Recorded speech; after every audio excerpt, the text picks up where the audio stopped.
لیث بن سعد نے بیان کیا، ان سے یزید بن ابی حبیب نے، ان سے ابو الخیر نے، اور ان سے حضرت عقبہ بن عامر رضی اللہ عنہ نے کہ رسول اللہ صلی اللہ علیہ وسلم کو ریشم کی فروج قبا ہدیے میں دی گئی۔ حضرت صلی اللہ علیہ وسلم نے اسے پہنا۔ ریشم مردوں کے لیے حرمت کے حکم سے پہلے اور اسی کو پہنے ہوئے نماز پڑھی، پھر آپ نے اسے بڑی تیزی کے ساتھ اتار ڈالا جیسے آپ اس سے ناگواری محسوس کرتے ہوں، پھر فرمایا کہ یہ متقیوں کے لیے مناسب نہیں ہے۔ اس روایت کی مطابقت عبداللہ بن یوسف نے کی، ان سے لیث نے، اور غیر عبداللہ بن یوسف نے کہا فروج حریر۔ صحیح بخاری حدیث نمبر 5801۔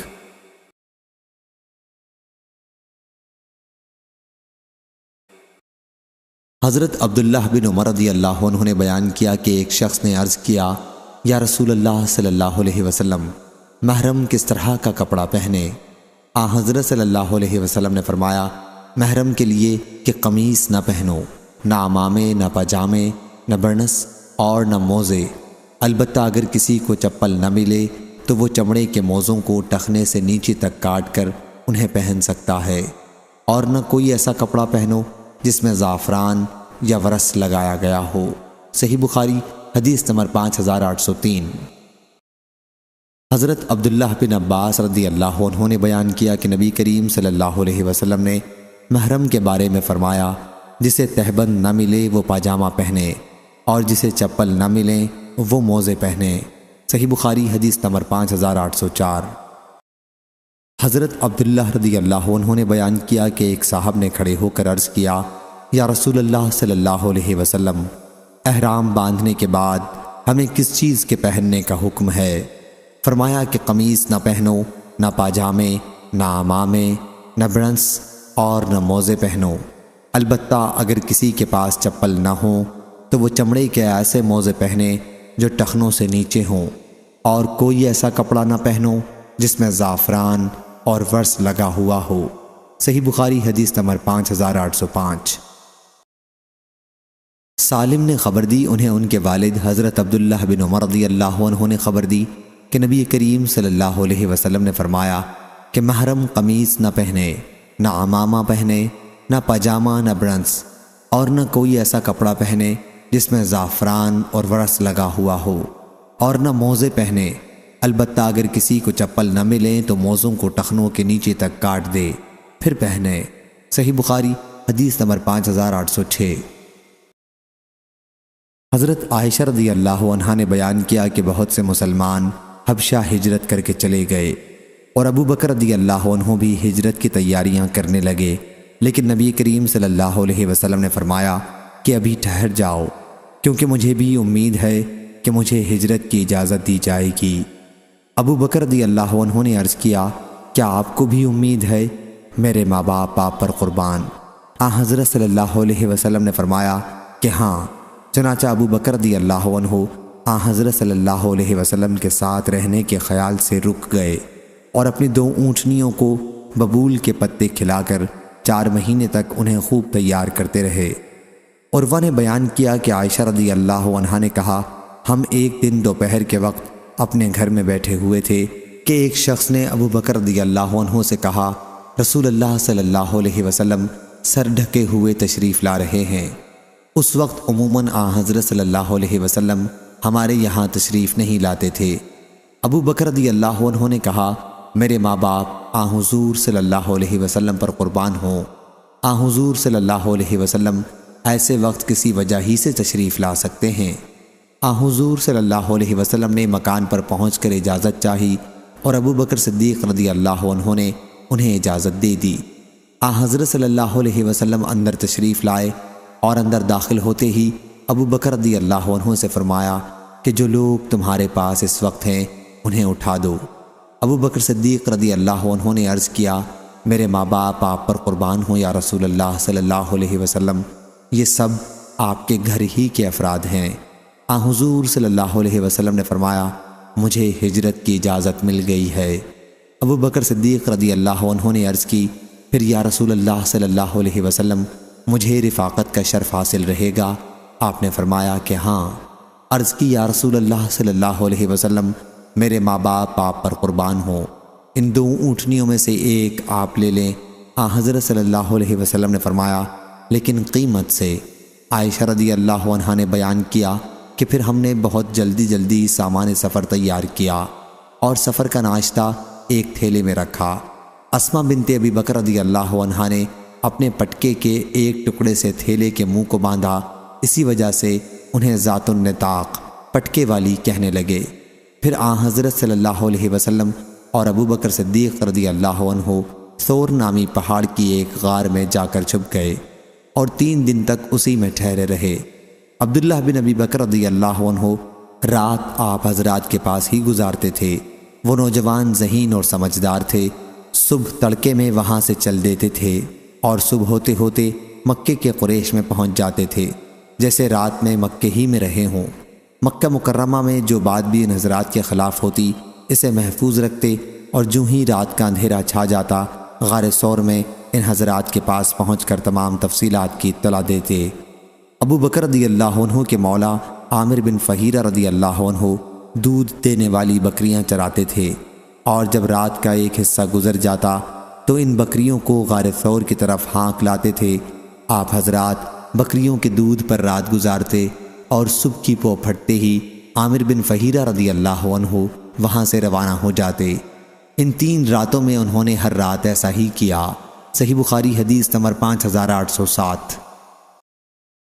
امام مالک رحمہ اللہ نے بیان کیا، ان سے زہری نے اور ان سے حضرت انس رضی اللہ عنہ نے، کہ نبی کریم صلی اللہ علیہ وسلم فتح مکہ کے سال مکہ مکرمہ میں داخل ہوئے تو آپ کے سر پر خود تھی۔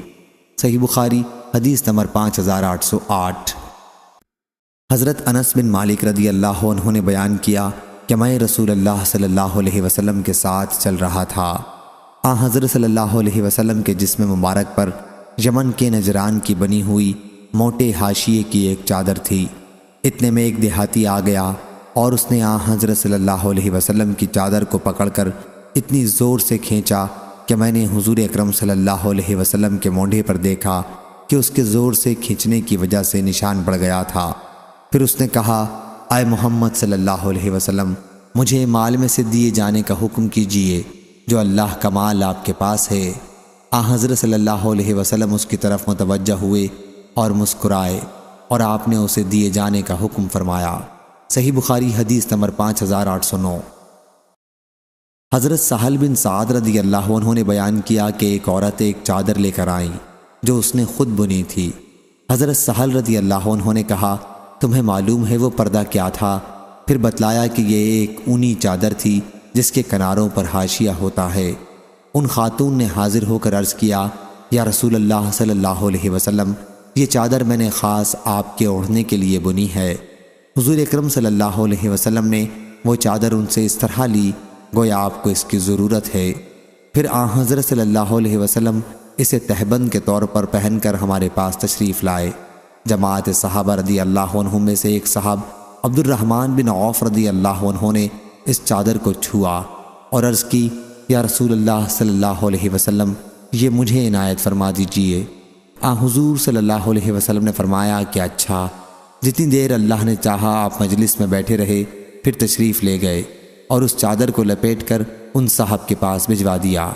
صحابہ رضی اللہ عنہم نے اس پر ان سے کہا، تم نے اچھی بات نہیں کی کہ حضرت صلی اللہ علیہ وسلم سے وہ چادر مانگ لی۔ تمہیں معلوم ہے کہ حضور صلی اللہ علیہ وسلم کبھی کسی سائل کو محروم نہیں فرماتے۔ ان صاحب نے کہا، اللہ کی قسم، میں نے تو صرف حضرت صلی اللہ علیہ وسلم سے یہ اس لیے مانگی ہے کہ جب میں مروں تو یہ میرا کفن ہو۔ حضرت سہل رضی اللہ عنہ نے بیان کیا، چنانچہ وہ چادر اس صحابی کے کفن ہی میں استعمال ہوئی۔ صحیح بخاری حدیث نمبر 5810۔ حضرت ابو ہریرہ رضی اللہ عنہ نے بیان کیا کہ میں نے رسول اللہ صلی اللہ علیہ وسلم سے سنا، حضرت صلی اللہ علیہ وسلم نے فرمایا، میری امت میں سے جنت میں 70,000 کی ایک جماعت داخل ہوگی، ان کے چہرے چاند کی طرح چمک رہے ہوں گے۔ حضرت عکاشہ بن محسن اسدی رضی اللہ عنہ اپنی دھاری دار چادر سنبھالتے ہوئے اٹھے اور عرض کیا، یا رسول اللہ صلی اللہ علیہ وسلم، میرے لیے بھی دعا کیجیے کہ اللہ تعالیٰ مجھے بھی انہی میں سے بنا دے۔ حضرت صلی اللہ علیہ وسلم نے فرمایا کہ اے اللہ، عکاشہ کو بھی انہی میں سے بنا دے۔ اس کے بعد قبیلہ انصار کے ایک صحابی سعد بن عبادہ رضی اللہ عنہ کھڑے ہوئے اور عرض کیا، یا رسول اللہ صلی اللہ علیہ وسلم، دعا فرمائیں کہ اللہ تعالیٰ مجھے بھی ان میں سے بنا دے۔ حضرت صلی اللہ علیہ وسلم نے فرمایا کہ تم سے پہلے عکاشہ دعا کرا چکا۔ صحیح بخاری حدیث نمبر 5811۔ قتادہ نے بیان کیا کہ میں نے انس رضی اللہ عنہ سے پوچھا کہ رسول اللہ صلی اللہ علیہ وسلم کو کس طرح کا کپڑا زیادہ پسند تھا۔ بیان کیا کہ حبرہ کی سبز یمنی چادر۔ صحیح بخاری حدیث نمبر 5812۔ حضرت انس بن مالک رضی اللہ عنہ نے بیان کیا کہ نبی کریم صلی اللہ علیہ وسلم کو تمام کپڑوں میں یمنی سبز چادر پہننا بہت پسند تھی۔ صحیح بخاری حدیث نمبر 5813۔ حضرت عائشہ رضی اللہ عنہا نے خبر دی کہ جب رسول اللہ صلی اللہ علیہ وسلم کی وفات ہوئی تو آپ کی نعش مبارک پر ایک سبز یمنی چادر ڈال دی گئی تھی۔ صحیح بخاری حدیث نمبر 5814۔ حضرت عبداللہ بن عباس رضی اللہ عنہ نے بیان کیا کہ رسول اللہ صلی اللہ علیہ وسلم پر جب آخری مرض طاری ہوا تو آپ اپنی کملی چہرہ مبارک پر ڈالتے تھے، اور جب سانس گھٹنے لگتا تو چہرہ کھول لیتے، اور اسی حالت میں فرماتے، یہود و نصارہ اللہ تعالیٰ کی رحمت سے دور ہو گئے کہ انہوں نے اپنے انبیاء کی قبروں کو سجدہ گاہ بنا لیا۔ حضرت صلی اللہ علیہ وسلم ان کے عمل بد سے مسلمانوں کو ڈرا رہے تھے۔ صحیح بخاری حدیث نمبر 5815 5816۔ حضرت عائشہ رضی اللہ عنہا نے بیان کیا کہ رسول اللہ صلی اللہ علیہ وسلم نے اپنی ایک نقشی چادر میں نماز پڑھی اور اس کے نقش و نگار پر نماز ہی میں ایک نظر ڈالی، پھر سلام پھیر کر فرمایا کہ میری یہ چادر ابو جہم کو واپس دے دو، اس نے ابھی مجھے میری نماز سے غافل کر دیا تھا، اور ابو جہم کی سادی چادر لیتے آؤ۔ یہ ابو جہم بن حذیفہ بن غانم بن عدی بن کعب قبیلے میں سے تھے۔ صحیح بخاری حدیث نمبر 5817۔ ابو بردہ نے بیان کیا کہ حضرت عائشہ رضی اللہ عنہا نے ہمیں ایک موٹی کملی کسا اور ایک موٹی ازار نکال کر دکھائی اور کہا کہ رسول اللہ صلی اللہ علیہ وسلم کی روح انہی دو کپڑوں میں قبض ہوئی تھی۔ صحیح بخاری حدیث نمبر 5818۔ حضرت ابو ہریرہ رضی اللہ عنہ نے بیان کیا کہ نبی کریم صلی اللہ علیہ وسلم نے بیع ملامسہ اور منابضہ سے منع فرمایا، اور 2 وقت نمازوں سے بھی آپ نے منع فرمایا، نماز فجر کے بعد سورج بلند ہونے تک اور عصر کے بعد سورج غروب ہونے تک، اور اس سے منع فرمایا کہ کوئی شخص صرف ایک کپڑا جسم پر لپیٹ کر اور گھٹنے اوپر اٹھا کر اس طرح بیٹھ جائے کہ اس کی شرمگاہ پر آسمان و زمین کے درمیان کوئی چیز نہ ہو، اور اشتمال سما سے منع فرمایا۔ صحیح بخاری حدیث نمبر 5819۔ حضرت ابو سعید خدری رضی اللہ عنہ نے بیان کیا کہ رسول اللہ صلی اللہ علیہ وسلم نے 2 طرح کے پہناوے اور 2 طرح کی خرید و فروخت سے منع فرمایا۔ خرید و فروخت میں ملامسہ اور منابضہ سے منع فرمایا۔ ملامسہ کی صورت یہ تھی کہ ایک شخص خریدار دوسرے بیچنے والے کے کپڑے کو رات یا دن میں کسی بھی وقت بس چھو دیتا اور دیکھے بغیر صرف چھونے سے بھی ہو جاتی، صرف چھونا ہی کافی تھا، کھول کر دیکھا نہیں جاتا تھا۔ منابضہ کی صورت یہ تھی کہ ایک شخص اپنی ملکیت کا کپڑا دوسرے کی طرف پھینکتا اور دوسرا اپنا کپڑا پھینکتا، اور بغیر دیکھے اور بغیر باہمی رضامندی کے صرف اس سے بیع منعقد ہو جاتی۔ اور 2 کپڑے جن سے حضور صلی اللہ علیہ وسلم نے منع فرمایا، انہی سے ایک اشتمال سما ہے۔ سما کی صورت یہ تھی کہ اپنا کپڑا ایک چادر اپنے ایک شانے پر اس طرح ڈالا جاتا کہ ایک کنارے سے شرمگاہ کھل جاتی اور کوئی دوسرا کپڑا وہاں نہیں ہوتا تھا۔ دوسرے پہناوے کا طریقہ یہ تھا کہ بیٹھ کر اپنے ایک کپڑے سے کمر اور پنڈلی باندھ لیتے تھے اور شرمگاہ پر کوئی کپڑا نہیں ہوتا تھا۔ صحیح بخاری حدیث نمبر 5820۔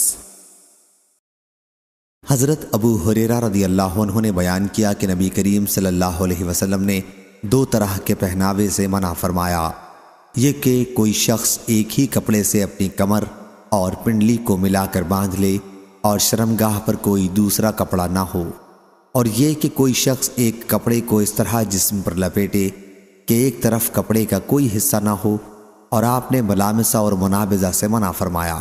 صحیح بخاری حدیث نمبر 5821۔ ابن شہاب نے خبر دی، انہوں نے کہا ہمیں عبید اللہ بن عبداللہ نے اور انہیں حضرت ابو سعید خدری رضی اللہ عنہ نے کہ نبی کریم صلی اللہ علیہ وسلم نے اشتمال السماء سے منع فرمایا، اور اس سے بھی کہ کوئی شخص ایک کپڑے سے پنڈلی اور کمر کو ملا لے اور شرمگاہ پر کوئی دوسرا کپڑا نہ ہو۔ صحیح بخاری حدیث نمبر 5822۔ اسحاق بن سعید نے بیان کیا، ان سے ان کے والد نے، ان سے سعید بن فلاں یعنی عمرو بن سعید بن عاص نے، اور ان سے ام خالد بنت خالد رضی اللہ عنہا نے کہ نبی کریم صلی اللہ علیہ وسلم کی خدمت میں کچھ کپڑے لائے گئے جس میں ایک چھوٹی کالی کملی بھی تھی۔ حضور اکرم صلی اللہ علیہ وسلم نے فرمایا، تمہارا کیا خیال ہے یہ چادر کسے دی جائے؟ صحابہ کرام رضی اللہ عنہم خاموش رہے۔ پھر آن حضرت صلی اللہ علیہ وسلم نے فرمایا، ام خالد کو میرے پاس بلا لاؤ۔ انہیں گود میں اٹھا کر لایا گیا کیونکہ بچی تھیں، اور آن حضرت صلی اللہ علیہ وسلم نے وہ چادر اپنے ہاتھ میں لی اور انہیں پہنائی اور دعا دی کہ جیتی رہو۔ اس چادر میں ہرے اور زرد نقش و نگار تھے۔ آن حضرت صلی اللہ علیہ وسلم نے فرمایا کہ ام خالد، یہ نقش و نگار سناح ہیں۔ سناح حبشی زبان میں خوب اچھے کے معنی میں آتا ہے۔ صحیح بخاری حدیث نمبر 5823۔ حضرت انس رضی اللہ عنہ نے بیان کیا کہ جب حضرت ام سلیم رضی اللہ عنہا کے یہاں بچہ پیدا ہوا تو انہوں نے مجھ سے کہا کہ انس، اس بچے کو دیکھتے رہو، کوئی چیز اس کے پیٹ میں نہ جائے، اور جا کر نبی کریم صلی اللہ علیہ وسلم کو اپنے ساتھ لاؤ تاکہ آن حضرت صلی اللہ علیہ وسلم اپنا جھوٹا اس کے منہ میں ڈالیں۔ چنانچہ میں آن حضرت صلی اللہ علیہ وسلم کی خدمت میں حاضر ہوا۔ آن حضرت صلی اللہ علیہ وسلم اس وقت ایک باغ میں تھے اور آپ کے جسم پر قبیلہ بنی حریث کی بنی ہوئی چادر حمیثہ حریثیہ تھی، اور آپ اس سواری پر نشان لگا رہے تھے جس پر آپ فتح مکہ کے موقع پر سوار تھے۔ صحیح بخاری حدیث نمبر 5824۔ ایوب سختیانی نے خبر دی، انہیں اکرمہ نے اور انہیں رفاع رضی اللہ عنہ نے کہ انہوں نے اپنی بیوی کو طلاق دے دی تھی۔ پھر ان سے عبد الرحمن بن زبیر قرظی رضی اللہ عنہ نے نکاح کر لیا تھا۔ عائشہ رضی اللہ عنہا نے بیان کیا کہ وہ خاتون سبز اوڑھنی اوڑھے ہوئے تھیں۔ انہوں نے عائشہ رضی اللہ عنہا سے اپنے شوہر کی شکایت کی اور اپنے جسم پر سبز نشانات چوٹ کے دکھائے۔ پھر جب رسول اللہ صلی اللہ علیہ وسلم تشریف لائے تو جیسا کہ عادت ہے، اکرمہ نے بیان کیا کہ عورتیں آپس میں ایک دوسرے کی مدد کرتی ہیں۔ عائشہ رضی اللہ عنہا نے آن حضرت صلی اللہ علیہ وسلم سے کہا کہ کسی ایمان والی عورت کا میں نے اس سے زیادہ برا حال نہیں دیکھا، ان کا جسم ان کے کپڑے سے بھی زیادہ برا ہو گیا ہے۔ بیان کیا کہ ان کے شوہر نے بھی سن لیا تھا کہ بیوی حضور اکرم صلی اللہ علیہ وسلم کے پاس گئی ہیں، چنانچہ وہ بھی آ گئے اور ان کے ساتھ ان کے 2 بچے ان سے پہلی بیوی کے تھے۔ ان کی بیوی نے کہا، اللہ کی قسم مجھے ان سے کوئی اور شکایت نہیں، البتہ ان کے ساتھ اس سے زیادہ اور کچھ نہیں جس سے میرا کچھ نہیں ہوتا۔ انہوں نے اپنے کپڑے کا پلو پکڑ کر اشارہ کیا، یعنی ان کے شوہر کمزور ہیں۔ اس پر ان کے شوہر نے کہا، یا رسول اللہ صلی اللہ علیہ وسلم، واللہ یہ جھوٹ بولتی ہے، میں تو اس کو جمع کے وقت چمڑے کی طرح ادھیڑ کر رکھ دیتا ہوں، مگر یہ شریر ہے، یہ مجھے پسند نہیں کرتی اور رفاع کے یہاں دوبارہ جانا چاہتی ہے۔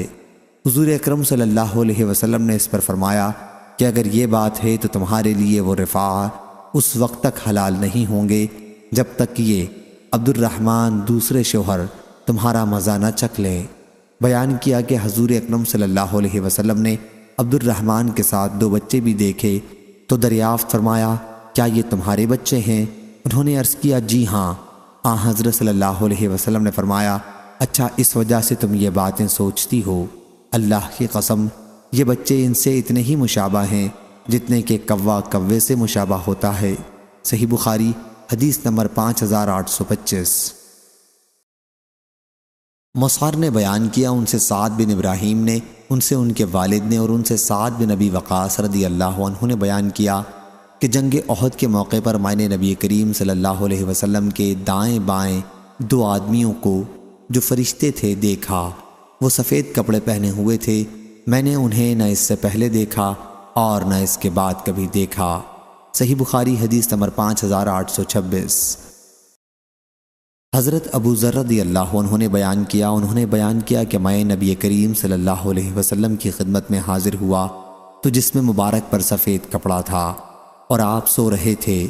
پھر دوبارہ حاضر ہوا تو آپ بیدار ہو چکے تھے۔ پھر آپ نے فرمایا، جس بندے نے بھی کلمہ لا الہ الا اللہ، اللہ کے سوا کوئی معبود نہیں کو مان لیا اور پھر اسی پر وہ مرا تو جنت میں جائے گا۔ میں نے عرض کیا، چاہے اس نے زنا کیا ہو چاہے چوری کی ہو؟ آپ نے فرمایا کہ چاہے اس نے زنا کیا ہو چاہے اس نے چوری کی ہو۔ میں نے پھر عرض کیا، چاہے اس نے زنا کیا چاہے اس نے چوری کی ہو؟ فرمایا، چاہے اس نے زنا کیا ہو چاہے اس نے چوری کی ہو۔ میں نے حیرت کی وجہ سے پھر عرض کیا، چاہے اس نے زنا کیا ہو یا اس نے چوری کی ہو؟ حضرت صلی اللہ علیہ وسلم نے فرمایا، چاہے اس نے زنا کیا ہو چاہے اس نے چوری کی ہو، ابو ذر کی ناک خاک آلود ہو۔ حضرت ابو ذر رضی اللہ عنہ بعد میں جب بھی یہ حدیث بیان کرتے تو حضرت صلی اللہ علیہ وسلم کے الفاظ ابو ذر کے علی الرغم وَإِنَّ رَغْمًا فَأَبِي ذر ضرور بیان کرتے۔ ابو عبداللہ حضرت امام بخاری رحمہ اللہ نے کہا، یہ صورت کہ صرف کلمے سے جنت میں داخل ہوگا، یہ اس وقت ہوگی جب موت کے وقت یا اس سے پہلے گناہوں سے توبہ کی اور کہا کہ لا الہ الا اللہ، اس کی مغفرت ہو جائے گی۔ صحیح بخاری حدیث نمبر 5827۔ آدم نے بیان کیا، کہا ہم سے شعبہ نے، کہا ہم سے قتادہ نے، کہا کہ میں نے ابو عثمان نہدی سے سنا کہ ہمارے پاس عمر رضی اللہ عنہ کا مکتوب آیا۔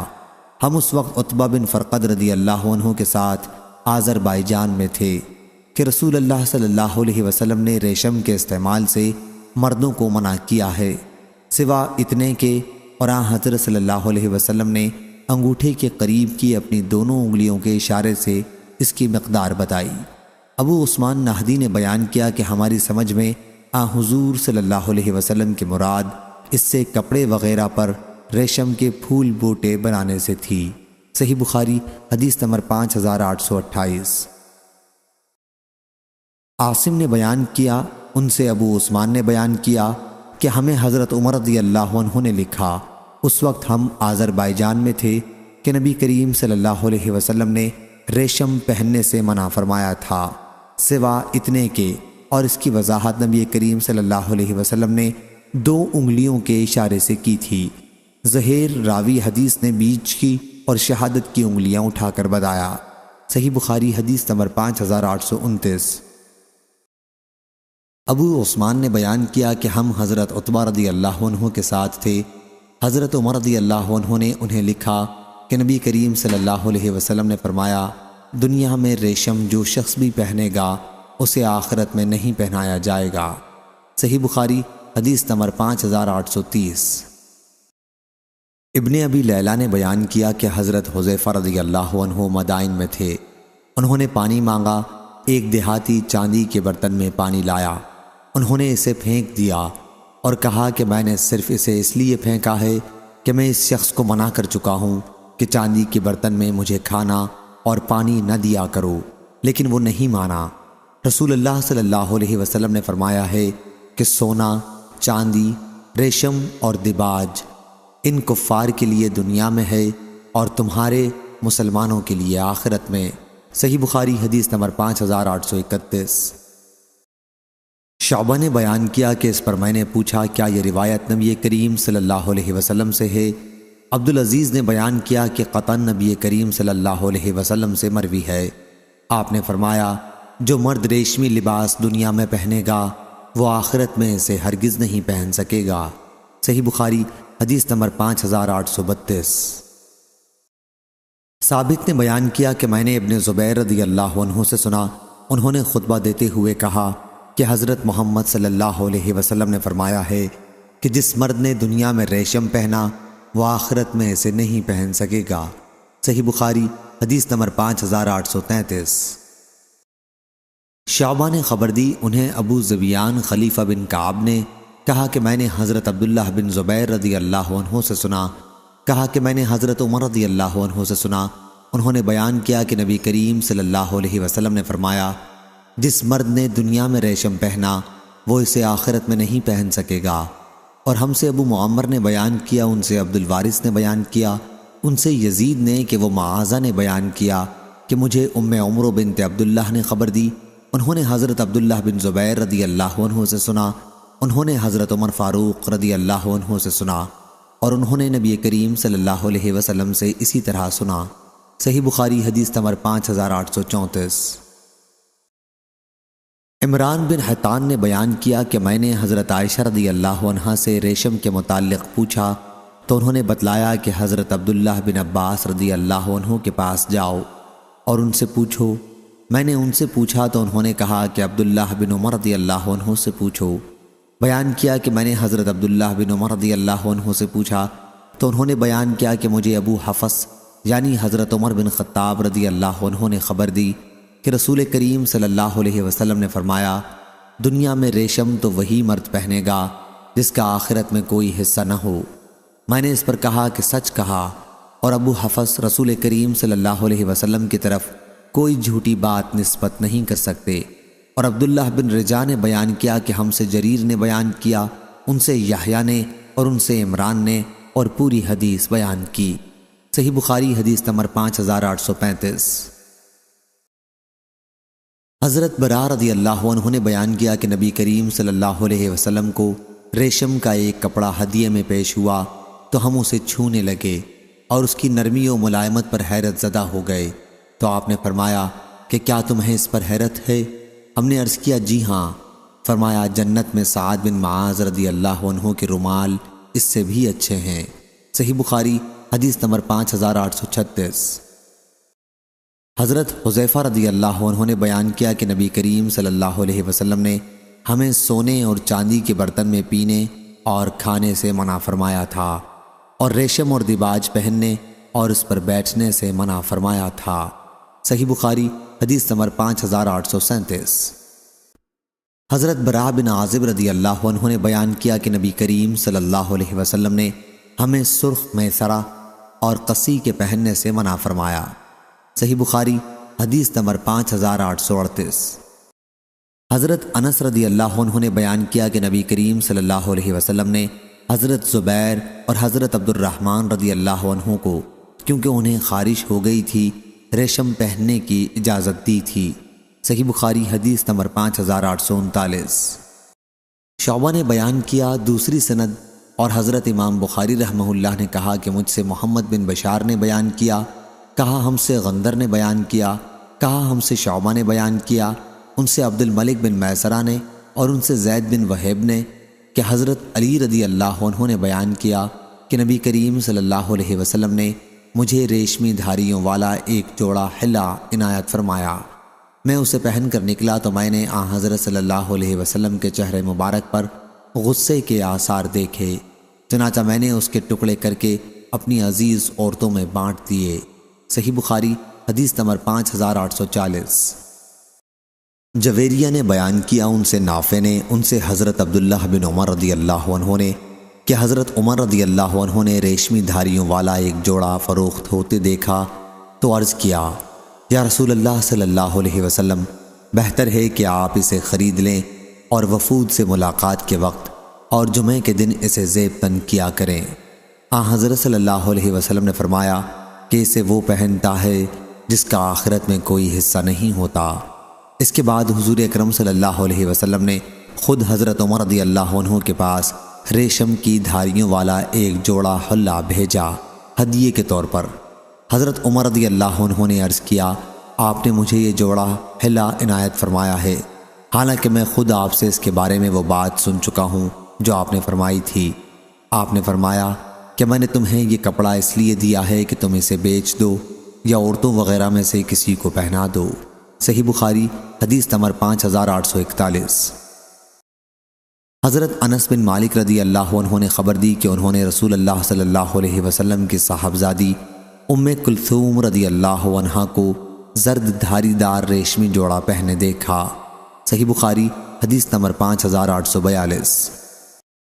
ابن عباس رضی اللہ عنہ نے بیان کیا کہ میں عمر رضی اللہ عنہ سے ان عورتوں کے بارے میں جنہوں نے نبی کریم صلی اللہ علیہ وسلم کے معاملے میں اتفاق کر لیا تھا پوچھنے کا ارادہ کرتا رہا، لیکن ان کا رعب سامنے آ جاتا۔ ایک دن مکے کے راستے میں ایک منزل پر قیام کیا اور پیلو کے درختوں میں وہ قضائے حاجت کے لیے تشریف لے گئے۔ جب قضائے حاجت سے فارغ ہو کر تشریف لائے تو میں نے پوچھا۔ انہوں نے بتلایا کہ عائشہ اور حفصہ رضی اللہ عنہا ہیں۔ پھر کہا کہ جاہلیت میں ہم عورتوں کو کوئی حیثیت نہیں دیتے تھے۔ جب اسلام آیا اور اللہ تعالیٰ نے ان کا ذکر کیا اور ان کے حقوق مردوں پر بتائے، تب ہم نے جانا کہ ان کے بھی ہم پر کچھ حقوق ہیں، لیکن اب بھی ہم اپنے معاملات میں ان کا دخیل بننا پسند نہیں کرتے تھے۔ میرے اور میری بیوی میں کچھ گفتگو ہو گئی اور اس نے تیز و تند جواب مجھے دیا تو میں نے اس سے کہا، اچھا اب نوبت یہاں تک پہنچ گئی۔ اس نے کہا، تم مجھے یہ کہتے ہو اور تمہاری بیٹی نبی کریم صلی اللہ علیہ وسلم کو بھی تکلیف پہنچاتی ہے۔ میں اپنی بیٹی ام المومنین حفصہ رضی اللہ عنہا کے پاس آیا اور اس سے کہا، میں تجھے تنبیہ کرتا ہوں کہ اللہ اور اس کے رسول کی نافرمانی کرے۔ حضور اکرم صلی اللہ علیہ وسلم کو تکلیف پہنچانے کے اس معاملے میں سب سے پہلے میں ہی حفصہ رضی اللہ عنہا کے یہاں گیا۔ پھر میں حضرت ام سلمہ رضی اللہ عنہا کے پاس آیا اور ان سے بھی یہی بات کہی، لیکن انہوں نے کہا کہ حیرت ہے تم پر عمر رضی اللہ عنہ، تم ہمارے تمام معاملات میں دخیل ہو گئے ہو، صرف رسول اللہ صلی اللہ علیہ وسلم اور آپ کی ازواج کے معاملات میں دخل دینا باقی تھا، سو اب وہ بھی شروع کر دیا۔ انہوں نے میری بات رد کر دی۔ قبیلہ انصار کے ایک صحابی تھے، جب وہ حضور اکرم صلی اللہ علیہ وسلم کی صحبت میں موجود نہ ہوتے اور میں حاضر ہوتا تو تمام خبریں ان سے آ کر بیان کرتا تھا، اور جب میں حضرت صلی اللہ علیہ وسلم کی صحبت سے غیر حاضر ہوتا اور وہ موجود ہوتے تو وہ حضرت صلی اللہ علیہ وسلم کے متعلق تمام خبریں مجھے آ کر سناتے تھے۔ آپ کے چاروں طرف جتنے بادشاہ وغیرہ تھے ان سب سے آپ کے تعلقات ٹھیک تھے، صرف شام کے ملک غسان کا ہمیں خوف رہتا تھا کہ وہ کہیں ہم پر حملہ نہ کر دے۔ میں نے جو ہوش و حواس درست کیے تو وہی انصاری صحابی تھے اور کہہ رہے تھے کہ ایک حادثہ ہو گیا۔ میں نے کہا، کیا بات ہوئی؟ کیا غسان چڑھ آیا ہے؟ انہوں نے کہا کہ اس سے بھی بڑا حادثہ کہ رسول اللہ صلی اللہ علیہ وسلم نے اپنی ازواج کو طلاق دے دی۔ میں جب مدینہ حاضر ہوا تو تمام ازواج کے حجروں سے رونے کی آواز آ رہی تھی۔ حضور اکرم صلی اللہ علیہ وسلم اپنے بالا خانے پر چلے گئے اور بالا خانے کے دروازے پر ایک نوجوان پہرے دار موجود تھا۔ میں نے اس کے پاس پہنچ کر اس سے کہا کہ میرے لیے حضور اکرم صلی اللہ علیہ وسلم سے اندر حاضر ہونے کی اجازت مانگ لو۔ پھر میں اندر گیا تو آپ ایک چٹائی پر تشریف رکھتے تھے جس کے نشانات آپ کے پہلو پر پڑے ہوئے تھے، اور آپ کے سر کے نیچے ایک چھوٹا سا چمڑے کا تکیہ تھا جس میں کھجور کی چھال بھری ہوئی تھی، چند کچی کھالیں لٹک رہی تھیں اور ببول کے پتے تھے۔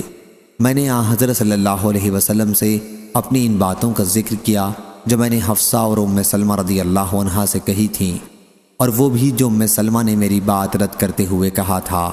حضور اکرم صلی اللہ علیہ وسلم اس پر مسکرا دیے۔ آپ نے اس بالا خانے میں 29 دن تک قیام کیا، پھر آپ وہاں سے نیچے اتر آئے۔ صحیح بخاری حدیث نمبر 5843۔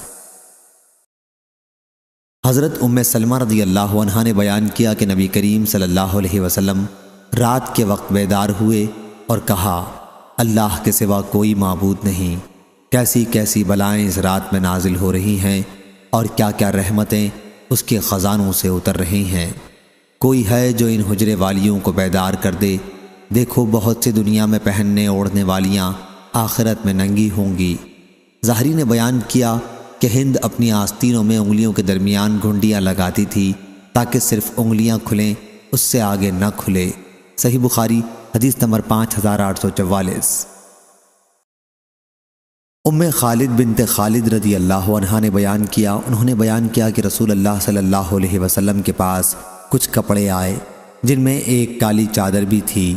حضرت صلی اللہ علیہ وسلم نے فرمایا کہ تمہارا کیا خیال ہے، کسے یہ چادر دی جائے؟ صحابہ کرام رضی اللہ عنہم خاموش رہے۔ پھر آپ نے فرمایا، ام خالد رضی اللہ عنہا کو بلا لاؤ۔ چنانچہ مجھے حضرت صلی اللہ علیہ وسلم کی خدمت میں لایا گیا اور مجھے وہ چادر حضرت صلی اللہ علیہ وسلم نے اپنے ہاتھ سے عنایت فرمائی اور فرمایا، دیر تک جیتی رہو۔ 2 مرتبہ آپ نے فرمایا، پھر آپ اس چادر کے نقش و نگار کو دیکھنے لگے اور اپنے ہاتھ سے میری طرف اشارہ کر کے فرمایا، ام خالد سنا سنا۔ یہ حبشی زبان کا لفظ ہے، یعنی واہ کیا زیب دیتی ہے۔ اسحاق بن سعید نے بیان کیا کہ مجھ سے میری گھر کی ایک عورت نے بیان کیا کہ انہوں نے وہ چادر ام خالد رضی اللہ عنہا کے پاس دیکھی تھی۔ صحیح بخاری حدیث نمبر 5845۔ حضرت انس بن مالک رضی اللہ عنہ نے بیان کیا کہ نبی کریم صلی اللہ علیہ وسلم نے اس سے منع فرمایا کہ کوئی مرد زعفران کے رنگ کا استعمال کرے۔ صحیح بخاری حدیث نمبر 5846۔ حضرت عبداللہ بن عمر رضی اللہ عنہ نے بیان کیا کہ نبی کریم صلی اللہ علیہ وسلم نے منع کیا تھا کہ کوئی محرم ورس یا زعفران سے رنگا ہوا کپڑا پہنے۔ صحیح بخاری حدیث نمبر 5847۔ شعبہ نے بیان کیا ان سے ابو اسحاق نے اور انہوں نے حضرت برا رضی اللہ عنہ سے سنا، انہوں نے بیان کیا کہ نبی کریم صلی اللہ علیہ وسلم میانہ قد تھے اور میں نے حضور اکرم صلی اللہ علیہ وسلم کو سرخ جوڑے میں دیکھا، آپ سے زیادہ خوبصورت کوئی چیز میں نے نہیں دیکھی۔ صحیح بخاری حدیث نمبر 5848۔ حضرت برا رضی اللہ عنہ نے بیان کیا کہ ہمیں رسول اللہ صلی اللہ علیہ وسلم نے 7 چیزوں کا حکم دیا تھا: بیمار کی عیادت کا، جنازے کے پیچھے چلنے کا، چھینکنے والے کا جواب یرحمک اللہ سے دینے کا، اور حضرت صلی اللہ علیہ وسلم نے ہمیں ریشم، دیباج، قصی، استبرق اور سرخ زین پوشوں کے استعمال سے بھی منع فرمایا تھا۔ صحیح بخاری حدیث نمبر 5849۔ حماد نے بیان کیا ان سے سعید بن ابی مسلمہ نے، انہوں نے کہا میں نے حضرت انس رضی اللہ عنہ سے پوچھا کیا نبی کریم صلی اللہ علیہ وسلم جوتے پہنے ہوئے نماز پڑھتے تھے؟ تو انہوں نے کہا کہ ہاں۔ صحیح بخاری حدیث نمبر 5850۔ عبداللہ بن مسلمہ قامبی نے بیان کیا ان سے امام مالک رحمہ اللہ نے، ان سے سعید مقبری نے، ان سے عبید بن جریج نے کہ انہوں نے حضرت عبداللہ بن عمر رضی اللہ عنہ سے عرض کیا کہ میں آپ کو 4 ایسی چیزیں کرتے دیکھتا ہوں جو میں نے آپ کے کسی ساتھی کو کرتے نہیں دیکھا۔ حضرت ابن عمر رضی اللہ عنہ نے کہا ابن جریج وہ کیا چیزیں ہیں؟ انہوں نے کہا کہ میں نے آپ کو دیکھا ہے کہ آپ خانہ کعبہ کے کسی کونے کو طواف میں ہاتھ نہیں لگاتے، صرف 2 ارکان یمانی یعنی صرف رکن یمانی اور حجر اسود کو چھوتے ہیں، اور میں نے آپ کو دیکھا ہے کہ آپ صاف زین کے چمڑے کا جوتا پہنتے ہیں، اور میں نے آپ کو دیکھا کہ آپ اپنا کپڑا زرد رنگ سے رنگتے ہیں یا زرد خضاب لگاتے ہیں، اور میں نے آپ کو دیکھا کہ جب مکے میں ہوتے ہیں تو سب لوگ تو ذی الحج کا چاند دیکھ کر احرام باندھ لیتے ہیں، لیکن آپ احرام نہیں باندھتے بلکہ ترویہ کے دن 8 ذی الحج کو احرام باندھتے ہیں۔ ان سے حضرت عبداللہ بن عمر رضی اللہ عنہ نے کہا کہ خانہ کعبہ کے ارکان کے متعلق جو تم نے کہا تو میں نے رسول اللہ صلی اللہ علیہ وسلم کو ہمیشہ صرف حجر اسود اور رکن یمانی کو چھوتے دیکھا۔ صاف تری کے چمڑے کے جوتوں کے متعلق جو تم نے پوچھا تو میں نے دیکھا ہے کہ حضور اکرم صلی اللہ علیہ وسلم اسی چمڑے کا جوتا پہنتے تھے جس میں بال نہیں ہوتے تھے، اور آپ اس کو پہنے ہوئے وضو کرتے تھے، اس لیے میں بھی پسند کرتا ہوں کہ ایسا ہی جوتا استعمال کروں۔ زرد رنگ کے متعلق تم نے جو کہا ہے تو میں نے حضور اکرم صلی اللہ علیہ وسلم کو اس سے خضاب کرتے یا کپڑے رنگتے دیکھا ہے، اس لیے میں بھی اس زرد رنگ کو پسند کرتا ہوں۔ اور رہا احرام باندھنے کا مسئلہ تو میں نے حضور صلی اللہ علیہ وسلم کو دیکھا کہ آپ اسی وقت احرام باندھتے جب اونٹ پر سوار ہو کر جانے لگتے۔ صحیح بخاری حدیث نمبر 5851۔ حضرت عبداللہ بن عمر رضی اللہ عنہ نے بیان کیا کہ رسول کریم صلی اللہ علیہ وسلم نے محرم کو زعفران یا ورس سے رنگا ہوا کپڑا پہننے سے منع فرمایا تھا، اور حضرت صلی اللہ علیہ وسلم نے فرمایا کہ جسے جوتے نہ ملیں وہ موزے ہی پہن لیں لیکن ان کو ٹخنے کے نیچے تک کاٹ دیں۔ صحیح بخاری حدیث نمبر 5852۔ حضرت ابن عباس رضی اللہ عنہ نے بیان کیا کہ نبی کریم صلی اللہ علیہ وسلم نے فرمایا جس کے پاس احرام باندھنے کے لیے تہبند نہ ہو وہ پجامہ پہن لے، اس کا کاٹنا ضروری نہیں ہے، اور جس کے پاس جوتے نہ ہوں وہ موزے ہی پہن لے لیکن ٹخنوں کے نیچے تک ان کو کاٹ ڈالے جیسا کہ اوپر کی حدیث میں ہے۔ صحیح بخاری حدیث نمبر 5853۔ حضرت عائشہ رضی اللہ عنہا نے بیان کیا کہ نبی کریم صلی اللہ علیہ وسلم طہارت میں کنگھا کرنے میں اور جوتا پہننے میں داہنی طرف سے شروع کرنے کو پسند فرماتے تھے۔ صحیح بخاری حدیث نمبر 5854۔ حضرت ابو ہریرہ رضی اللہ عنہ نے بیان کیا کہ رسول اللہ صلی اللہ علیہ وسلم نے فرمایا، جب تم میں سے کوئی شخص جوتا پہنے تو دائیں طرف سے شروع کرے، اور جب اتارے تو بائیں طرف سے اتارے، تاکہ داہنی جانب پہننے میں اول ہو اور اتارنے میں آخر ہو۔ صحیح بخاری حدیث نمبر 5855۔ عبداللہ بن مسلمہ نے بیان کیا، ان سے امام مالک رحمہ اللہ نے، ان سے ابو زناد نے، ان سے اعرج نے، اور ان سے حضرت ابو ہریرہ رضی اللہ عنہ نے کہ رسول کریم صلی اللہ علیہ وسلم نے فرمایا، تم میں کوئی شخص صرف ایک پاؤں میں جوتا پہن کر نہ چلے، یا دونوں پاؤں ننگا رکھے یا دونوں میں جوتا پہنے۔ صحیح بخاری حدیث نمبر 5856۔ حضرت انس رضی اللہ عنہ نے بیان کیا کہ نبی کریم صلی اللہ علیہ وسلم کے چپل میں 2 تسمے تھے۔ صحیح بخاری حدیث نمبر 5857۔ عیسیٰ بن تہمان نے خبر دی، بیان کیا کہ حضرت انس بن مالک رضی اللہ عنہ 2 جوتے لے کر ہمارے پاس باہر آئے جس میں 2 تسمے لگے ہوئے تھے۔ ثابت بنانی نے کہا کہ یہ نبی کریم صلی اللہ علیہ وسلم کے جوتے ہیں۔ صحیح بخاری حدیث نمبر 5858۔ وہب بن عبداللہ سوائی رضی اللہ عنہ نے بیان کیا کہ میں حجۃ الوداع کے موقع پر خدمت نبی صلی اللہ علیہ وسلم میں حاضر ہوا تو آپ چمڑے کے ایک سرخ خیمے میں تشریف رکھے ہوئے تھے، اور میں نے حضرت بلال رضی اللہ عنہ کو دیکھا کہ آن حضرت صلی اللہ علیہ وسلم کے وضو کا پانی لیے ہوئے ہیں، اور صحابہ کرام رضی اللہ عنہم آن حضرت صلی اللہ علیہ وسلم کے وضو کے پانی کو لے لینے میں ایک دوسرے سے آگے بڑھنے کی کوشش کر رہے ہیں۔ اگر کسی کو کچھ پانی مل جاتا ہے تو وہ اسے اپنے بدن پر لگا لیتا ہے، اور جسے کچھ نہیں ملتا وہ اپنے ساتھی کے ہاتھ کی تری ہی کو لگانے کی کوشش کرتا ہے۔ صحیح بخاری حدیث نمبر 5859۔ حضرت انس بن مالک رضی اللہ عنہ نے خبر دی، دوسری سند، اور لیث بن سعد نے کہا کہ مجھ سے یونس نے بیان کیا، ان سے ابن شہاب نے کہا کہ مجھ کو حضرت انس بن مالک رضی اللہ عنہ نے خبر دی کہ نبی کریم صلی اللہ علیہ وسلم نے انصار کو بلوایا اور انہیں لال چمڑے کے ایک خیمے میں جمع کیا۔ صحیح بخاری حدیث نمبر 5860۔ حضرت عائشہ رضی اللہ عنہا نے بیان کیا کہ رسول کریم صلی اللہ علیہ وسلم رات میں چٹائی کا گھیرا بنا لیتے تھے اور اس گھیرے میں نماز پڑھتے تھے، اور اسی چٹائی کو دن میں بچھاتے تھے اور اس پر بیٹھتے تھے۔ پھر لوگ رات کی نماز کے وقت نبی کریم صلی اللہ علیہ وسلم کے پاس جمع ہونے لگے اور آن حضرت صلی اللہ علیہ وسلم کی نماز کی اقتدا کرنے لگے۔ جب مجمع زیادہ بڑھ گیا تو آن حضرت صلی اللہ علیہ وسلم متوجہ ہوئے اور فرمایا، لوگو عمل اتنے ہی کیا کرو جتنی کہ تم میں طاقت ہو، کیونکہ اللہ تعالیٰ نہیں تھکتا جب تک تم عمل سے نہ تھک جاؤ، اور اللہ کی بارگاہ میں سب سے زیادہ پسندیدہ عمل وہ ہے جسے پابندی سے ہمیشہ کیا جائے، خواہ وہ کم ہی ہو۔ صحیح بخاری حدیث نمبر 5861۔ ابن ابی ملیکہ نے بیان کیا، ان سے حضرت مسعود بن مخرمہ رضی اللہ عنہ نے کہ ان سے ان کے والد حضرت مخرمہ رضی اللہ عنہ نے کہا، بیٹے مجھے معلوم ہوا ہے کہ نبی کریم صلی اللہ علیہ وسلم کے پاس کچھ قبائیں آئی ہیں اور آپ انہیں تقسیم فرما رہے ہیں، ہمیں بھی آن حضرت صلی اللہ علیہ وسلم کے پاس لے چلو۔ چنانچہ ہم گئے اور آن حضرت صلی اللہ علیہ وسلم کو آپ کے گھر ہی میں پایا۔ والد نے مجھ سے کہا، بیٹے میرا نام لے کر آن حضرت صلی اللہ علیہ وسلم کو بلاؤ۔ میں نے اسے بہت بڑی توہین آمیز بات سمجھا کہ آن حضرت صلی اللہ علیہ وسلم کو اپنے والد کے لیے بلا کر تکلیف دوں۔ چنانچہ میں نے والد صاحب سے کہا کہ میں آپ کے لیے آن حضرت صلی اللہ علیہ وسلم کو بلاؤں؟ انہوں نے کہا کہ بیٹے ہاں، آپ کوئی جابر صفت انسان نہیں ہیں۔ چنانچہ میں نے بلایا تو آن حضرت صلی اللہ علیہ وسلم باہر تشریف لے آئے۔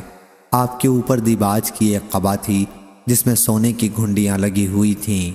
آپ نے فرمایا، مخرمہ رضی اللہ عنہ، اسے میں نے تمہارے لیے چھپا کے رکھا ہوا تھا۔ چنانچہ آپ نے وہ قبا انہیں عنایت فرما دی۔ صحیح بخاری حدیث نمبر 5862۔ اشعث بن سلیم نے کہا کہ میں نے معاویہ بن سوید بن مقرن سے سنا، انہوں نے کہا کہ میں نے حضرت برا بن عازب رضی اللہ عنہ سے سنا، انہوں نے کہا کہ نبی کریم صلی اللہ علیہ وسلم نے ہمیں 7 چیزوں سے روکا تھا۔ آپ صلی اللہ علیہ وسلم نے ہمیں سونے کی انگوٹھی، یا راوی نے کہا کہ سونے کے چھلے سے، ریشم سے، استبرق سے، دیباج سے، سرخ میسرہ سے، قصی سے اور چاندی کے برتن سے منع فرمایا تھا، اور ہمیں آپ نے 7 چیزوں یعنی بیمار کی مزاج پرسی کرنے، جنازے کے پیچھے چلنے، چھینکنے والے کا جواب دینے، سلام کا جواب دینے، دعوت کرنے والے کی دعوت قبول کرنے، کسی بات پر قسم کھا لینے والے کی قسم پوری کرانے اور مظلوم کی مدد کرنے کا حکم فرمایا تھا۔ صحیح بخاری حدیث نمبر 5863۔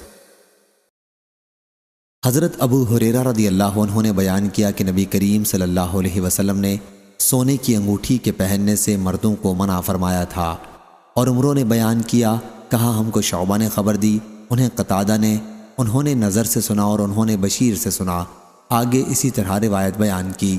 صحیح بخاری حدیث نمبر 5864۔ نافع نے بیان کیا اور ان سے حضرت عبداللہ بن عمر رضی اللہ عنہ نے کہ رسول اللہ صلی اللہ علیہ وسلم نے سونے کی ایک انگوٹھی بنوائی اور اس کا نگینہ ہتھیلی کی جانب رکھا، پھر کچھ دوسرے لوگوں نے بھی اسی طرح کی انگوٹھیاں بنوا لیں، آخر حضرت صلی اللہ علیہ وسلم نے اسے پھینک دیا اور چاندی کی انگوٹھی بنوا لی۔ صحیح بخاری حدیث نمبر 5865۔ عبید اللہ نے بیان کیا ان سے نافع نے اور ان سے حضرت عبداللہ بن عمر رضی اللہ عنہ نے کہ رسول اللہ صلی اللہ علیہ وسلم نے سونے یا چاندی کی انگوٹھی بنوائی اور اس کا نگینہ ہتھیلی کی طرف رکھا اور اس پر محمد رسول اللہ کے الفاظ کھدوائے، پھر دوسرے لوگوں نے بھی اسی طرح کی انگوٹھیاں بنوا لیں۔ جب حضرت صلی اللہ علیہ وسلم نے دیکھا کہ کچھ دوسرے لوگوں نے بھی اس طرح کی انگوٹھیاں بنوا لی ہیں تو آپ نے اسے پھینک دیا اور فرمایا کہ اب میں اسے کبھی نہیں پہنوں گا۔ پھر آپ نے چاندی کی انگوٹھی بنوائی اور دوسرے لوگوں نے بھی چاندی کی انگوٹھیاں بنوا لیں۔ حضرت ابن عمر رضی اللہ عنہ نے بیان کیا کہ حضرت صلی اللہ علیہ وسلم کے بعد اس انگوٹھی کو حضرت ابو بکر رضی اللہ عنہ نے پہنا، پھر حضرت عمر رضی اللہ عنہ نے، اور پھر حضرت عثمان رضی اللہ عنہ نے پہنا۔ آخر حضرت عثمان رضی اللہ عنہ کے عہد خلافت میں وہ انگوٹھی اریس کے کنویں میں گر گئی۔ صحیح بخاری حدیث نمبر 5866۔ حضرت عبداللہ بن عمر رضی اللہ عنہ نے بیان کیا کہ رسول کریم صلی اللہ علیہ وسلم حرمت سے پہلے سونے کی انگوٹھی پہنتے تھے، پھر حرمت کا حکم آنے پر آپ نے اسے پھینک دیا اور فرمایا کہ میں اب اسے کبھی نہیں پہنوں گا، اور لوگوں نے بھی اپنی انگوٹھیاں پھینک دیں۔ صحیح بخاری حدیث نمبر 5867۔ انس بن مالک رضی اللہ عنہ نے بیان کیا کہ انہوں نے نبی کریم صلی اللہ علیہ وسلم کے ہاتھ میں ایک دن چاندی کی انگوٹھی دیکھی، پھر دوسرے لوگوں نے بھی چاندی کی انگوٹھیاں بنوانی شروع کر دیں اور پہننے لگے تو حضرت صلی اللہ علیہ وسلم نے اپنی انگوٹھی پھینک دی اور دوسرے لوگوں نے بھی اپنی انگوٹھیاں پھینک دیں۔ اس روایت کی مطابقت ابراہیم بن سعد، زیاد اور شعیب نے زہری سے کی ہے، اور ابن مسافر نے زہری سے بیان کیا کہ میرا خیال ہے کہ خاتمہ من ورق بیان کیا۔ صحیح بخاری حدیث نمبر 5868۔ حمید نے خبر دی، کہا انہوں نے کہ حضرت انس رضی اللہ عنہ سے پوچھا گیا، نبی کریم صلی اللہ علیہ وسلم نے انگوٹھی بنوائی تھی؟ انہوں نے بیان کیا کہ حضرت صلی اللہ علیہ وسلم نے ایک رات عشاء کی نماز آدھی رات میں پڑھائی، پھر چہرہ مبارک ہماری طرف کیا، جیسے اب بھی میں حضرت صلی اللہ علیہ وسلم کی انگوٹھی کی چمک دیکھ رہا ہوں۔ فرمایا کہ بہت سے لوگ نماز پڑھ کر سو چکے ہوں گے، لیکن تم اس وقت بھی نماز میں ہو جب تک تم نماز کا انتظار کرتے رہے ہو۔ صحیح بخاری حدیث نمبر 5869۔ معتمر نے خبر دی، کہا کہ میں نے حمید سے سنا، وہ حضرت انس رضی اللہ عنہ سے بیان کرتے تھے کہ نبی کریم صلی اللہ علیہ وسلم کی انگوٹھی چاندی کی تھی اور اس کا نگینہ بھی اسی کا تھا۔ اور یحییٰ بن ایوب نے بیان کیا کہ مجھ سے حمید نے بیان کیا، انہوں نے حضرت انس رضی اللہ عنہ سے سنا، انہوں نے نبی کریم صلی اللہ علیہ وسلم سے اسی طرح بیان کیا۔ صحیح بخاری حدیث نمبر 5870۔ حضرت سہل رضی اللہ عنہ نے بیان کیا کہ ایک عورت نبی کریم صلی اللہ علیہ وسلم کی خدمت میں حاضر ہوئیں اور عرض کی کہ میں اپنے آپ کو ہبہ کرنے آئی ہوں۔ دیر تک وہ عورت کھڑی رہی، حضرت صلی اللہ علیہ وسلم نے انہیں دیکھا اور پھر سر جھکا لیا۔ جب دیر تک وہ وہیں کھڑی رہیں تو ایک صاحب نے اٹھ کر عرض کیا، اگر حضرت صلی اللہ علیہ وسلم کو ان کی ضرورت نہیں ہے تو ان کا نکاح مجھ سے کر دیں۔ آپ نے فرمایا، تمہارے پاس کوئی چیز ہے جو مہر میں انہیں دے سکو؟ انہوں نے کہا کہ نہیں۔ آپ نے فرمایا کہ دیکھ لو وہ گئے اور واپس آ کر عرض کیا کہ واللہ مجھے کچھ نہیں ملا۔ حضرت صلی اللہ علیہ وسلم نے فرمایا کہ جاؤ تلاش کرو لوہے کی ایک انگوٹھی ہی صحیح۔ وہ گئے اور واپس آ کر عرض کیا کہ مجھے لوہے کی ایک انگوٹھی بھی نہیں ملی۔ وہ ایک تہبند پہنے ہوئے تھے اور ان کے جسم پر کرتے کی جگہ چادر بھی نہیں تھی۔ انہوں نے عرض کیا کہ میں انہیں اپنا تہبند مہر میں دے دوں گا۔ آپ نے فرمایا کہ اگر تمہارا تہبند یہ پہن لیں گی تو تمہارے لیے کچھ باقی نہیں رہے گا، اور اگر تم اسے پہن لو گے تو ان کے لیے کچھ نہیں رہے گا۔ وہ صاحب اس کے بعد ایک طرف بیٹھ گئے۔ پھر جب حضرت صلی اللہ علیہ وسلم نے انہیں جاتے دیکھا تو آپ نے انہیں بلوایا اور فرمایا تمہیں قرآن کتنا یاد ہے؟ انہوں نے عرض کیا کہ فلاں فلاں سورتیں۔ انہوں نے سورتوں کا شمار کیا۔ حضرت صلی اللہ علیہ وسلم نے فرمایا کہ جا، میں نے اس عورت کو تمہارے نکاح میں اس قرآن کے عوض میں دے دیا جو تمہیں یاد ہے۔ صحیح بخاری حدیث نمبر 5871۔ سعید بن ابی عروبہ نے بیان کیا، ان سے قتادہ نے اور ان سے حضرت انس بن مالک رضی اللہ عنہ نے کہ نبی کریم صلی اللہ علیہ وسلم نے عجم کے کچھ لوگوں شاہان عجم کے پاس خط لکھنا چاہا تو آپ سے کہا گیا کہ عجم کے لوگ کوئی خط اس وقت میں تک نہیں قبول کرتے جب تک اس پر مہر نہ لگی ہوئی ہو۔ چنانچہ حضرت صلی اللہ علیہ وسلم نے چاندی کی ایک انگوٹھی بنوائی جس پر یہ کندہ تھا محمد الرسول اللہ۔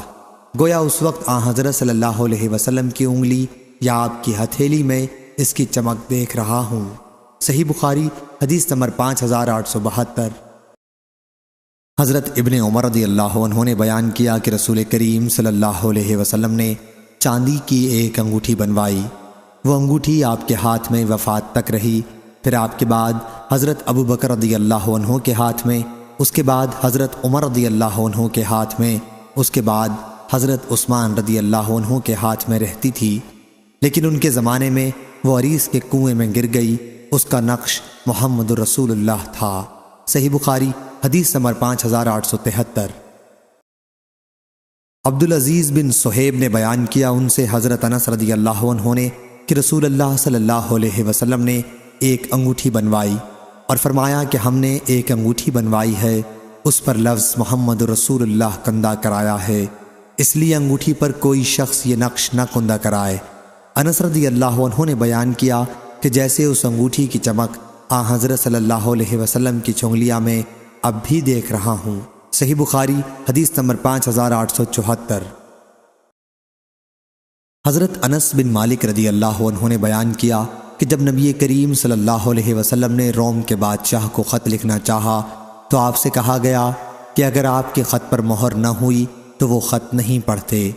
چنانچہ آپ نے چاندی کی ایک انگوٹھی بنوائی، اس پر لفظ محمد رسول اللہ کندہ کرایا، جیسے حضرت صلی اللہ علیہ وسلم کے ہاتھ میں اس کی سفیدی اب بھی میں دیکھ رہا ہوں۔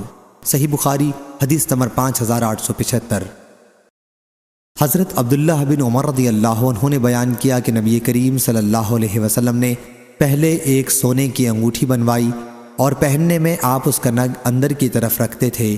آپ کی دیکھا دیکھی لوگوں نے بھی سونے کی انگوٹھیاں بنا لیں تو حضور اکرم صلی اللہ علیہ وسلم منبر پر تشریف لائے اور اللہ کی حمد و ثنا کی اور فرمایا میں نے بھی سونے کی انگوٹھی بنوائی تھی۔ حرمت نازل ہونے کے بعد آپ نے فرمایا کہ اب میں اسے نہیں پہنوں گا، پھر آپ نے وہ انگوٹھی پھینک دی اور لوگوں نے بھی اپنی سونے کی انگوٹھیوں کو پھینک دیا۔ جویریہ نے بیان کیا کہ مجھے یہی یاد ہے کہ نافع نے داہنے ہاتھ میں بیان کیا۔ صحیح بخاری حدیث نمبر 5876۔ حماد بن زید نے بیان کیا، ان سے عبدالعزیز بن صہیب نے اور ان سے حضرت انس بن مالک رضی اللہ عنہ نے کہ رسول کریم صلی اللہ علیہ وسلم نے چاندی کی ایک انگوٹھی بنوائی اور اس پر یہ نقش کھدوایا محمد الرسول اللہ، اور لوگوں سے کہہ دیا کہ میں نے چاندی کی ایک انگوٹھی بنوا کر اس پر محمد رسول اللہ نقش کروایا ہے، اس لیے اب کوئی شخص یہ نقش اپنی انگوٹھی پر نہ کھدوائے۔ صحیح بخاری حدیث نمبر 5877۔ عبداللہ بن مسنا نے بیان کیا، ان سے سمامہ بن عبداللہ بن انس نے اور ان سے انس رضی اللہ عنہ نے کہ حضرت ابو بکر رضی اللہ عنہ جب خلیفہ ہوئے تو انہوں نے مجھ کو زکوٰۃ کے مسائل لکھوا دیے اور انگوٹھی مہر کا نقش 3 سطروں میں تھا، ایک سطر میں محمد، دوسری سطر میں رسول اور تیسری سطر میں اللہ۔ صحیح بخاری حدیث نمبر 5878۔ انس رضی اللہ عنہ نے بیان کیا کہ نبی کریم صلی اللہ علیہ وسلم کی انگوٹھی وفات تک آپ کے ہاتھ میں رہی۔ آپ کے بعد ابو بکر رضی اللہ عنہ کے ہاتھ میں، اور ابو بکر رضی اللہ عنہ کے بعد عمر رضی اللہ عنہ کے ہاتھ میں رہی۔ پھر جب عثمان رضی اللہ عنہ کی خلافت کا زمانہ آیا تو وہ عریس کے کنویں پر ایک مرتبہ بیٹھے۔ بیان کیا کہ پھر انگوٹھی نکالی اور اسے الٹنے پلٹنے لگے کہ اتنے میں وہ کنویں میں گر گئی۔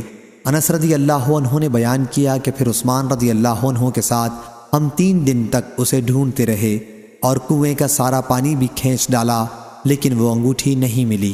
صحیح بخاری حدیث نمبر 5879۔ حسن بن مسلم نے خبر دی، انہیں طاؤس نے اور انہیں حضرت ابن عباس رضی اللہ عنہ نے، کہ میں عید الفطر کی نماز میں رسول اللہ صلی اللہ علیہ وسلم کے ساتھ موجود تھا۔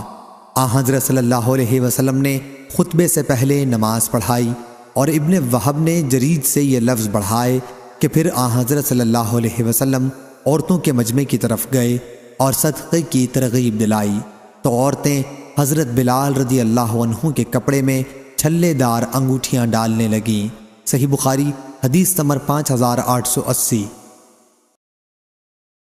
حضرت ابن عباس رضی اللہ عنہ نے بیان کیا کہ رسول اللہ صلی اللہ علیہ وسلم عید الفطر کے دن آبادی سے باہر گئے اور 2 رکعت نماز پڑھائی۔ آپ نے اس سے پہلے اور اس کے بعد کوئی دوسری نفل نماز نہیں پڑھی۔ پھر آپ عورتوں کے مجمع کی طرف آئے اور انہیں صدقے کا حکم فرمایا، چنانچہ عورتیں اپنی بالیاں اور خوشبو اور مشک کے ہار صدقے میں دینے لگیں۔ صحیح بخاری حدیث نمبر 5881۔ حضرت عائشہ رضی اللہ عنہا نے بیان کیا کہ حضرت اسماء رضی اللہ عنہا کا ہار جو ام المومنین رضی اللہ عنہا نے عاریت پر لیا تھا گم ہو گیا، تو حضرت صلی اللہ علیہ وسلم نے اسے تلاش کرنے کے لیے چند صحابہ رضی اللہ عنہم کو بھیجا۔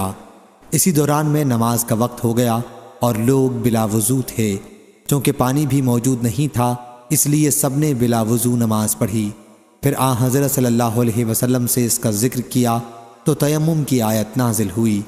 ابن نمیر نے یہ اضافہ کیا، ان سے ہشام نے، ان سے ان کے والد نے، اور ان سے حضرت عائشہ رضی اللہ عنہا نے، کہ وہ ہار انہوں نے حضرت اسماء رضی اللہ عنہا سے عاریتاً لیا تھا۔ صحیح بخاری حدیث نمبر 5882۔ عدی بن ثابت نے خبر دی، کہا کہ میں نے سعید بن جبیر سے سنا اور انہوں نے حضرت ابن عباس رضی اللہ عنہ سے کہ نبی کریم صلی اللہ علیہ وسلم نے عید کے دن 2 رکعتیں پڑھائیں، نہ اس کے پہلے کوئی نماز پڑھی اور نہ اس کے بعد۔ پھر آپ عورتوں کی طرف تشریف لائے، آپ کے ساتھ حضرت بلال رضی اللہ عنہ تھے۔ آپ نے عورتوں کو صدقے کا حکم فرمایا تو وہ اپنی بالیاں حضرت بلال رضی اللہ عنہ کی جھولی میں ڈالنے لگیں۔ صحیح بخاری حدیث نمبر 5883۔ حضرت ابو ہریرہ رضی اللہ عنہ نے بیان کیا کہ میں مدینہ کے بازاروں میں سے ایک بازار میں رسول اللہ صلی اللہ علیہ وسلم کے ساتھ تھا۔ حضرت صلی اللہ علیہ وسلم واپس ہوئے تو میں پھر آپ کے ساتھ واپس ہوا۔ پھر آپ نے فرمایا، بچہ کہاں ہے؟ یا آپ نے 3 مرتبہ فرمایا، حسن بن علی کو بلاؤ۔ حسن بن علی رضی اللہ عنہ آ رہے تھے اور ان کی گردن میں خوشبودار لونگ وغیرہ کا ہار پڑا تھا۔ حضرت صلی اللہ علیہ وسلم نے اپنا ہاتھ اس طرح پھیلایا کہ آپ حضرت حسن رضی اللہ عنہ کو گلے سے لگانے کے لیے، اور حضرت حسن رضی اللہ عنہ نے بھی اپنا ہاتھ پھیلایا اور وہ حضرت صلی اللہ علیہ وسلم سے لپٹ گئے۔ پھر آپ نے فرمایا، اے اللہ، میں اس سے محبت کرتا ہوں، تو بھی ان سے محبت کر اور ان سے بھی محبت کر جو اس سے محبت رکھیں۔ حضرت ابو ہریرہ رضی اللہ عنہ نے بیان کیا کہ حضرت صلی اللہ علیہ وسلم کے اس ارشاد کے بعد کوئی شخص بھی حضرت حسن بن علی رضی اللہ عنہ سے زیادہ مجھے پیارا نہیں تھا۔ صحیح بخاری حدیث نمبر 5884۔ حضرت ابن عباس رضی اللہ عنہ نے بیان کیا کہ رسول کریم صلی اللہ علیہ وسلم نے ان مردوں پر لعنت بھیجی جو عورتوں جیسا چال چلن اختیار کریں، اور ان عورتوں پر لعنت بھیجی جو مردوں جیسا چال چلن اختیار کریں۔ غندر کے ساتھ اس حدیث کو عمرو بن مرزوق نے بھی شعبہ سے روایت کیا، جسے ابو نعیم نے مستخرج میں وصل کیا۔ صحیح بخاری حدیث نمبر 5885۔ ابن عباس رضی اللہ عنہ نے بیان کیا کہ رسول اللہ صلی اللہ علیہ وسلم نے مخنث مردوں پر اور مردوں کی چال چلن اختیار کرنے والی عورتوں پر لعنت بھیجی اور فرمایا کہ ان زنانہ بننے والے مردوں کو اپنے گھروں سے باہر نکال دو۔ ابن عباس رضی اللہ عنہ نے بیان کیا کہ حضرت صلی اللہ علیہ وسلم نے فلاں ہیجڑے کو نکالا تھا اور عمر رضی اللہ عنہ نے فلاں ہیجڑے کو نکالا تھا۔ صحیح بخاری حدیث نمبر 5886۔ حضرت ام سلمہ رضی اللہ عنہا نے خبر دی کہ نبی کریم صلی اللہ علیہ وسلم ان کے پاس تشریف رکھتے تھے۔ گھر میں ایک مخنث بھی تھا۔ اس نے ام سلمہ رضی اللہ عنہا کے بھائی عبداللہ رضی اللہ عنہ سے کہا، عبداللہ اگر کل تمہیں طائف پر فتح حاصل ہو جائے تو میں تمہیں بنت غیلان بادیہ نامی کو دکھلاؤں گا۔ وہ جب سامنے آتی ہے تو اس کے موٹاپے کی وجہ سے 4 سلوٹیں دکھائی دیتی ہیں اور جب پیٹھ پھیرتی ہے تو 8 سلوٹیں دکھائی دیتی ہیں۔ نبی کریم صلی اللہ علیہ وسلم نے فرمایا، اب یہ شخص تم لوگوں کے پاس نہ آیا کرے۔ ابو عبداللہ حضرت امام بخاری نے کہا کہ سامنے سے 4 سلوٹوں کا مطلب یہ ہے کہ موٹے ہونے کی وجہ سے اس کے پیٹ میں 4 سلوٹیں پڑی ہوتی ہیں اور جب وہ سامنے آتی ہے تو وہ دکھائی دیتی ہیں، اور 8 سلوٹوں سے پیچھے پھرتی ہے کا مفہوم ہے آگے کی ان 4 سلوٹوں کے کنارے، کیونکہ یہ دونوں پہلوؤں کو گھیرے ہوئے ہوتے ہیں اور پھر وہ مل جاتے ہیں۔ اور حدیث میں بثمان کا لفظ ہے، حالانکہ ازرو قاعدہ نحو کے ثمانیہ ہونا تھا، کیونکہ مراد 8 اطراف یعنی کنارے ہیں، اور اطراف طرف کی جمع ہے اور طرف کا لفظ مذکر ہے، مگر چونکہ اطراف کا لفظ مذکور نہ تھا اس لیے بثمان بھی کہنا درست ہوا۔ صحیح بخاری حدیث نمبر 5887۔ امام بخاری نے کہا کہ اس حدیث کو ہمارے اصحاب نے مکی سے روایت کیا۔ انہوں نے بہاولہ ابن عمر رضی اللہ عنہ کہ نبی کریم صلی اللہ علیہ وسلم نے فرمایا، مونچھ کے بال کتروانا پیدائشی سنت ہے۔ صحیح بخاری حدیث نمبر 5888۔ زہری نے بیان کیا، سفیان نے کہا ہم سے زہری نے سعید بن مسیب سے بیان کیا اور ان سے حضرت ابو ہریرہ رضی اللہ عنہ نے نبی کریم صلی اللہ علیہ وسلم سے روایت کیا کہ 5 چیزیں ختنہ کرانا، منہ زیر ناف مونڈنا، بغل کے بال نوچنا، ناخن ترشوانا اور مونچھ کم کرانا پیدائشی سنتوں میں سے ہیں۔ صحیح بخاری حدیث نمبر 5889۔ سلیمان نے بیان کیا، انہوں نے کہا کہ میں نے حنظلہ سے سنا، انہوں نے نافع سے بیان کیا اور انہوں نے حضرت عبداللہ بن عمر رضی اللہ عنہ سے روایت کیا کہ رسول اللہ صلی اللہ علیہ وسلم نے فرمایا، منہ زیر ناف مونڈنا، ناخن ترشوانا اور مونچھ کترانا پیدائشی سنتیں ہیں۔ صحیح بخاری حدیث نمبر 5890۔ ابن شہاب نے بیان کیا، ان سے سعید بن مسیب نے اور ان سے حضرت ابو ہریرہ رضی اللہ عنہ نے کہ میں نے نبی کریم صلی اللہ علیہ وسلم سے سنا، آپ نے فرمایا کہ 5 چیزیں ختنہ کرانا، زیر ناف مونڈنا، مونچھ کترانا، ناخن ترشوانا اور بغل کے بال نوچنا پیدائشی سنتیں ہیں۔ صحیح بخاری حدیث نمبر 5891۔ عمر بن محمد بن زید نے بیان کیا، ان سے نافع نے اور ان سے حضرت عبداللہ بن عمر رضی اللہ عنہ نے کہ نبی کریم صلی اللہ علیہ وسلم نے فرمایا کہ تم مشرکین کے خلاف کرو، داڑھی چھوڑ دو اور مونچھیں کترواؤ۔ عبداللہ بن عمر رضی اللہ عنہ جب حج یا عمرہ کرتے تو اپنی داڑھی ہاتھ سے پکڑ لیتے اور مٹھی سے جو بال زیادہ ہوتے انہیں کتروا دیتے۔ صحیح بخاری حدیث نمبر 5892۔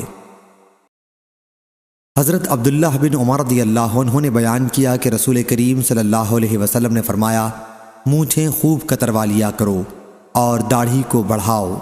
صحیح بخاری حدیث نمبر 5893۔ محمد بن سیرین نے بیان کیا کہ میں نے حضرت انس رضی اللہ عنہ سے پوچھا، کیا نبی کریم صلی اللہ علیہ وسلم نے خضاب استعمال کیا تھا؟ بولے کہ حضرت صلی اللہ علیہ وسلم کے بال ہی بہت کم سفید ہوئے تھے۔ صحیح بخاری حدیث نمبر 5894۔ ثابت نے بیان کیا کہ حضرت انس رضی اللہ عنہ سے نبی کریم صلی اللہ علیہ وسلم کے خضاب کے متعلق سوال کیا گیا تو انہوں نے کہا کہ حضرت صلی اللہ علیہ وسلم کو خضاب کی نوبت ہی نہیں آئی تھی۔ اگر میں آپ کی داڑھی کے سفید بال گننا چاہتا تو گن سکتا تھا۔ صحیح بخاری حدیث نمبر 5895۔ عثمان بن عبداللہ بن موہب نے بیان کیا کہ میرے گھر والوں نے حضرت ام سلمہ رضی اللہ عنہا کے پاس پانی کا ایک پیالہ لے کر بھیجا۔ راوی حدیث اسرائیل راوی نے 3 انگلیاں بند کر لیں، یعنی وہ اتنی چھوٹی پیالی تھی۔ اس پیالی میں بالوں کا ایک گچھا تھا جس میں نبی کریم صلی اللہ علیہ وسلم کے بالوں میں سے کچھ بال تھے۔ عثمان نے کہا جب کسی شخص کو نظر لگ جاتی یا اور کوئی بیماری ہوتی تو وہ اپنا برتن پانی کا بی بی حضرت ام سلمہ رضی اللہ عنہا کے پاس بھیج دیتا، وہ اس میں حضرت صلی اللہ علیہ وسلم کے بال ڈبو دیتی۔ عثمان نے کہا کہ میں نے نلکی کو دیکھا جس میں موئے مبارک رکھے ہوئے تھے تو سرخ سرخ بال دکھائی دیے۔ صحیح بخاری حدیث نمبر 5896۔ سلام بن ابی مطیع نے بیان کیا، ان سے عثمان بن عبداللہ بن موہب نے کہ میں حضرت ام سلمہ رضی اللہ عنہا کی خدمت میں حاضر ہوا تو انہوں نے ہمیں نبی کریم صلی اللہ علیہ وسلم کے چند بال نکال کر دکھائے جن پر خضاب لگا ہوا تھا۔ صحیح بخاری حدیث نمبر 5897۔ نصیر بن ابی اشعث نے بیان کیا، ان سے عبداللہ بن موہب نے کہ حضرت ام سلمہ رضی اللہ عنہا نے انہیں نبی کریم صلی اللہ علیہ وسلم کا بال دکھایا جو سرخ تھا۔ صحیح بخاری حدیث نمبر 5898۔ حضرت ابو ہریرہ رضی اللہ عنہ نے بیان کیا کہ یہود و نصارہ خضاب نہیں لگاتے، تم ان کی خلاف کرو، یعنی خضاب کیا کرو۔ صحیح بخاری حدیث نمبر 5899۔ امام مالک بن انس رحمہ اللہ نے بیان کیا، ان سے ربیہ بن ابی عبد الرحمن نے اور ان سے حضرت انس بن مالک رضی اللہ عنہ نے انہوں نے ان سے سنا کہ وہ بیان کر رہے تھے کہ رسول کریم صلی اللہ علیہ وسلم بہت لمبے نہیں تھے اور نہ آپ چھوٹے قد کے ہی تھے، بلکہ آپ کا بیچ والا قد تھا، نہ آپ بالکل سفید بھورے تھے اور نہ گندم گوں ہی تھے، آپ کے بال گھنگریالے الجھے ہوئے نہیں تھے اور نہ بالکل سیدھے لٹکے ہوئے تھے۔ اللہ تعالیٰ نے آپ کو 40 سال کی عمر میں رسول بنایا، 10 سال آپ نے نبوت کے بعد مکہ مکرمہ میں قیام کیا اور 10 سال مدینہ منورہ میں، اور تقریباً 60 سال کی عمر میں اللہ تعالیٰ نے آپ کو وفات دی۔ وفات کے وقت آپ کے سر اور داڑھی میں 20 بال بھی سفید نہیں تھے۔ صحیح بخاری حدیث نمبر 5900۔